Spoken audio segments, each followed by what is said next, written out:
પાદરા નગરપાલિકાની સામાન્ય સભામાં કરોડો વિકાસલક્ષી કાર્યોને મંજૂર કરવામાં આવ્યા। ધારાસભ્ય ચૈતન્યસિંહ ઝાલાની 5 કરોડની ગ્રાન્ટ પાદરામાં વપરાશે। બીજી તરફ પાદરાના ગેરકાયદેસર દબાણોને આગામી 28મી એપ્રિલના રોજ સફાયો કરવામાં આવશે।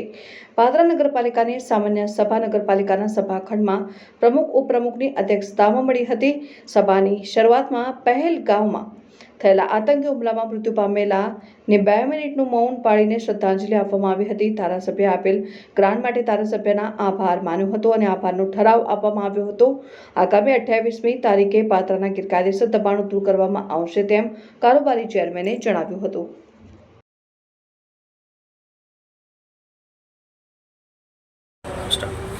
આજરોજ પાદરા નગરપાલિકાની સામાન્ય સભામાં 1 થી 21 વિકાસલક્ષી મુદ્દા જે સર્વાનુમતે મંજૂર કર્યા છે અને ખાસ કરીને પહેલગામના જે આતંકી હુમલો થયો છે એને આજે શ્રદ્ધાંજલિ આપી છે।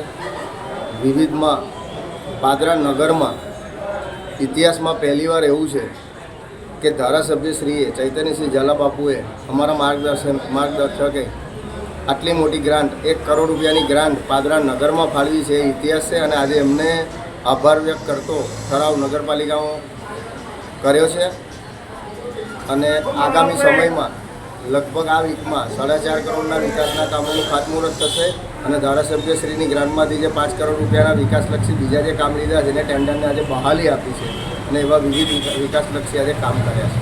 ખાસ કરીને પાદરાના જે દબાણો છે એ દબાણો દૂર કરવામાં શું પાદરાના દબાણો જે કાયદાકીય ગૂંચ હતી એ બધી ક્લિયર કરી છે અને આગામી 28 તારીખે પાદરાના તમામ દબાણો જે જગ્યાના નક્કી કર્યા છે એ દબાણો તૂટી જશે અને આગામી 4 કે 5 દિવસમાં ધારાસભ્યશ્રી તારીખ આપે એ પ્રમાણે 4.5 કરોડ રૂપિયાના જે ખાતમુહૂર્ત કરવાના છે એમાં વોર્ડ નંબર 1 થી 7 વોર્ડમાં લગભગ 50 થી 60 થી 70 લાખ રૂપિયાના દરેક વોર્ડમાં કામ લીધા છે।